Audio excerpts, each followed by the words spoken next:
Louis Vuitton CEO resigns after Chinese manufacturers expose greed. 1000% markup on goods. Name it. Most of them are made in China, and most of them are made in our factory. Yeah, I'm telling you. But why these luxury brands never tell you that? Because they are trying to pretend to be products of some sophisticated European countries like Italy or France. We are going to be successful. In a few weeks, the shop was open. We sell the most expensive products in a country where everybody was going by season. Saw a slowdown and a contraction in the global luxury market. About 50 million people either opted out or were forced out of the luxury market over the past 2 years. I do feel people started to get tired of purchasing products and realized that we just bought too much. And it didn't really make us happier. Chinese manufacturers just forced Bernard Arnault into early retirement. A fashion empire on the edge. Y'all, we need to talk, because things in the luxury fashion world just got nuclear. The once untouchable Bernard Arnault, CEO of LVMH and the richest man in Europe, is now the subject of rumors that he might be stepping down early. Yes, early. This is the same Bernard Arnault who had a golden ticket to remain CEO until age 85, with full blessing from LVMH shareholders.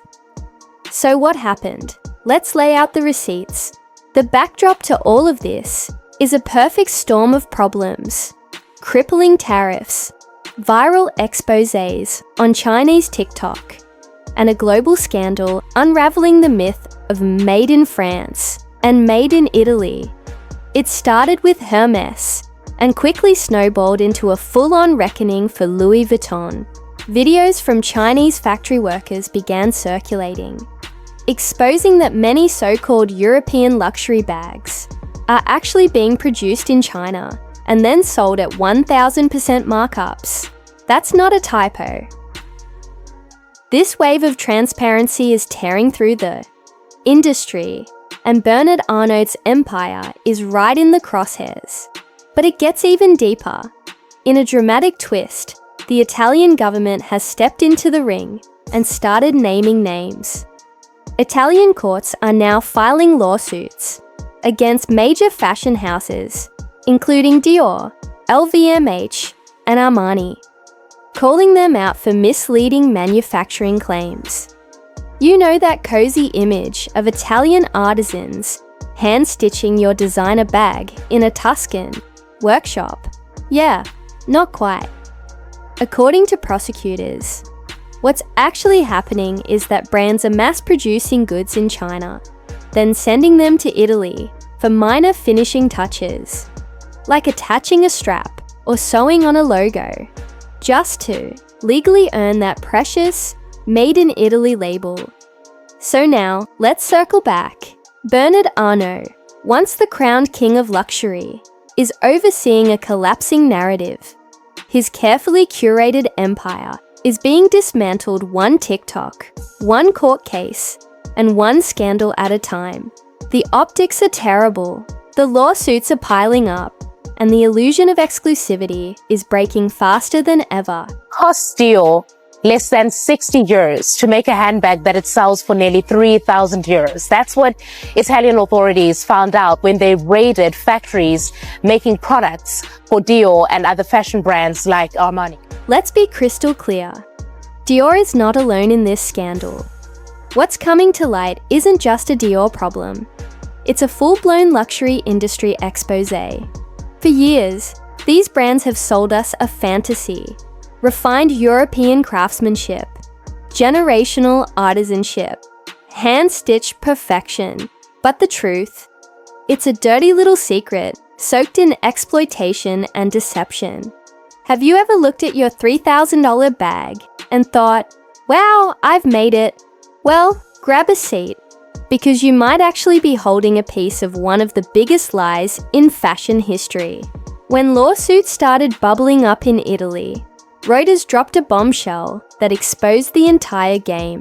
Turns out, LVMH, the luxury conglomerate behind Louis Vuitton, Dior, Fendi, and more, wasn't just outsourcing to China. They were allegedly running exploitative underground operations inside Italy, using migrant laborers who didn't even have legal papers. And the math? It'll make your blood boil. That $2,080 Dior handbag, it was made for $57. That only $1,500 Louis Vuitton, never fool everyone's flexing on TikTok, costs about $50 to make. Meanwhile, workers are toiling in inhumane conditions.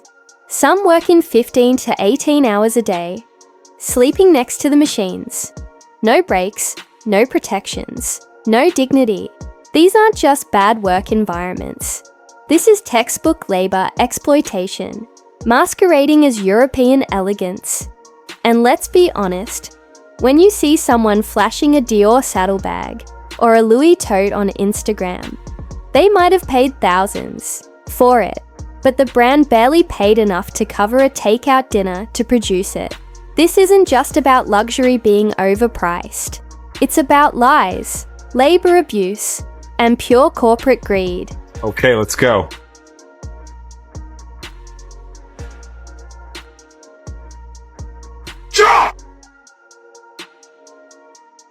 This isn't just gossip.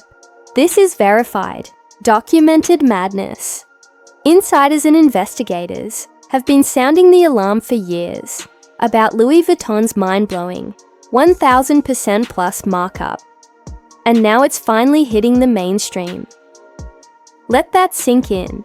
A bag that costs $50 or less to make is being flipped for $5,500 to $3,000 plus, dressed up in marketing fluff, like it's been stitched by Renaissance angels in a hidden Parisian atelier. But behind the luxury curtain, the reality is straight up scandalous. And it gets even messier, because now a former insider from the luxury manufacturing world is spilling all the tea. According to them, many of these so-called high-end pieces aren't even made with the best leather anymore. That buttery full-grain leather we've been trained to associate with status. Yeah, turns out some of it is mass-dyed, corrected grain, or even coated split leather. Basically the hot dog of the leather world, polished up to look fancy, but underneath, it's far from the prime cut they're advertising. The chip came out. A little over 1 square foot of vaqueta leather came out, 2 different finishes. The best vaqueta leathers in the market is $7, $8. At their level, let's give them $10. And you need 2 square foot. So $20 for the leather, $5 for the materials, inner linings, fabrics, authentication, chip, and $10 for the labor.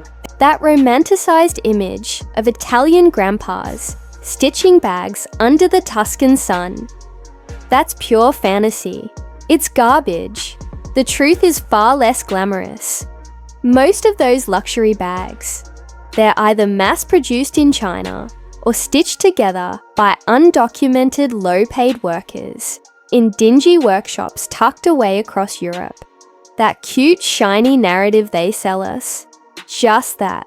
A narrative built to cover up the ugly truth. Let's get real for a second.